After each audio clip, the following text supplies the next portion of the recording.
Man, I was thinking about toxic relationships and I started thinking about my most toxic relationship.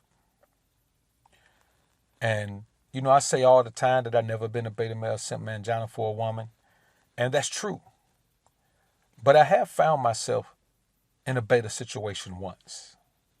Now, there's two types of toxic relationships and two reasons that men enter into these relationships.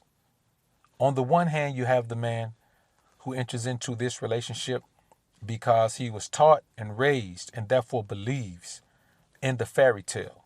That is the wife and the two kids and the big furry dog and the white picket fence, the American dream, so to speak.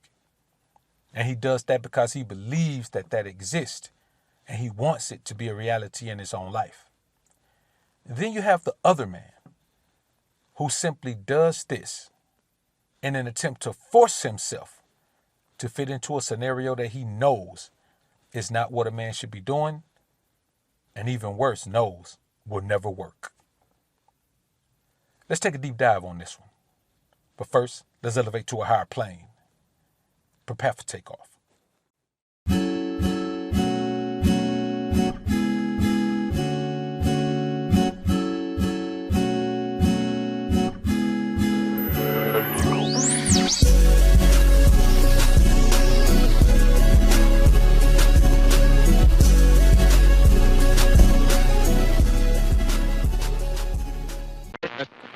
Now, when I say toxic relationship, I mean the type of relationship that is toxic to your development as a man, your masculinity, the growth of your masculinity, the growth of your manhood. Any relationship you have, whether intimate or personal or otherwise, that damages your ability to grow as a man is a toxic relationship. But in this instance, I'm talking about an intimate toxic relationship with a woman. Now, why did Dr. B.O.A. find himself in that scenario? Because there was a time that I wanted to do the quote unquote right thing. I wanted to be in the prototypical relationship. I wanted to be the way that other men were trained to be. I wanted to fit into the mold of what a good man should be. And I forced myself into that scenario. And not only did I force myself into it, when I saw that I was failing at it, I kept right on doing it. I knew that this is what I shouldn't be doing. I knew that this would never work for me. I knew that this would never work for anyone except the man who was willing to compromise his manhood.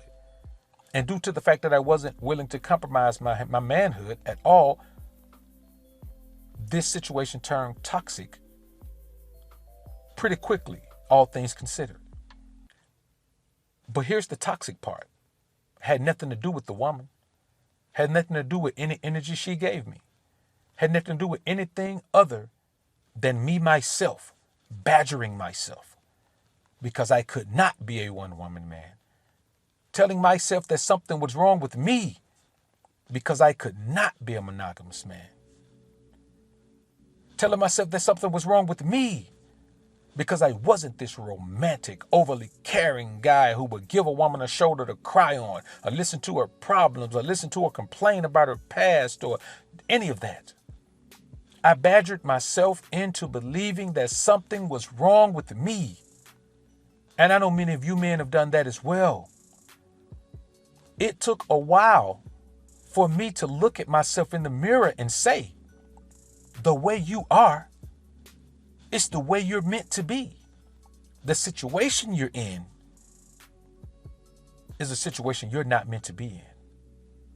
At that moment of clarity, I realized that I was forcing a round peg into a triangular hole. It would never fit no matter what I did. Now, then you have the issue of a woman being caught up on you emotionally. This is the part that also had some toxicity to it.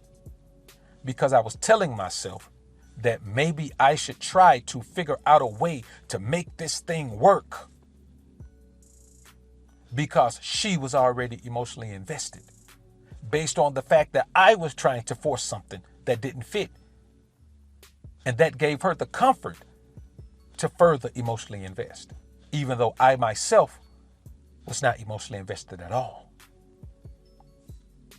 You see, what I learned in this situation is that you can make a woman feel how she wants to feel. But that doesn't require your feelings. It requires your logic. You don't feel and give a woman the energy that she needs to reciprocate that femininity to you. You think that. You watch her. You think about what it takes. And as a man, I had to come to understand that you have to start that in the beginning with the woman. You have to tell her in the beginning that I am not going to be that lovey-dovey guy. But then you also explain to her the reasons why she don't even want that. Women think they want that because in the fairy tale books, in the romance novels, in the romance movies, it seems like a novel thing. But in reality, any man who gives himself emotionally to a woman is no longer a man. He's a male. He's a physical man. He's an emotional and mental male at that point. So I say this to you guys. The 3 lessons I learned from my most toxic relationship ever. Number 1, be yourself from the damn beginning. Be yourself from day one. Never compromise who you are. Never try to hold back on who you are. Never spoon feed a woman in baby feedings. I'm going to give a woman everything that I am. She going to know me. She going to know who she dealing with. And if she can't handle that, she can walk away. She can walk away before she gets to the point where she becomes a nuisance in your life and you can't even get rid of her. See, this is alpha male speak. If you view women as the queen of the world and as goddesses and all that, you're not going to even understand this. But to the men who do, to the alpha kings who do, that's the first lesson I learned. Let a woman know the king you are from day one. If she can't deal with it, she doesn't deserve to be in your presence. The second lesson I learned, if you do something and a woman gets caught up on you emotionally, that is no reason to hold yourself in that situation when you realize it's not the situation for you. You cannot let a woman's emotional involvement with you affect you any more than you can let your emotional involvement with her affect you. When it's time to move on in life, you move on. When it's time to pick up the pieces, you pick up the pieces. When it's time to make a decision that whatever situation you're in isn't the situation for you, you make that decision. And you cannot consider how somebody else feels in that scenario. Because if you flip the script, if you're one of those men who gets emotionally caught up with women, if you're one of those men who gets emotionally caught up with women, you know the thing that I'm about to say now is true. When that woman gets ready to make her move to the next phase of her life,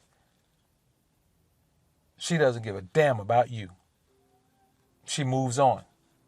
Men are the ones who get emotionally caught up and stick around even when the situation is over. And that leads me to the third thing that I've learned from my most toxic relationship. Monogamy is not meant for alpha kings. If you're an alpha king, monogamy is not your thing. Now, am I saying go out and rip and run around and try to cut everything you can? No. Because at the same time, we value ourselves spiritually. Notice I didn't say alpha male, I said alpha king. There's a bunch of alpha males, very few alpha kings. Monogamy is not made for the alpha king, just like the alpha king isn't made for monogamy. So I say to all my alpha kings, always be yourself from day one. Never let a woman's emotional attachment to you cause you to stay in a situation with her. She'll get over it. She has a support system. And then there's a beta male simangina who's ready to let her cry on his shoulder and pick up the pieces.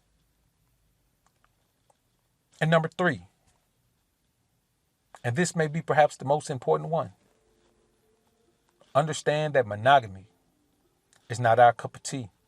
And if you don't drink tea, it's not your cup of coffee. And if you don't drink either one of them, it's not your bottle of water. Y'all comment down below and let me know what you think about this topic, man. I look forward to hearing what you men have to say. I'm out.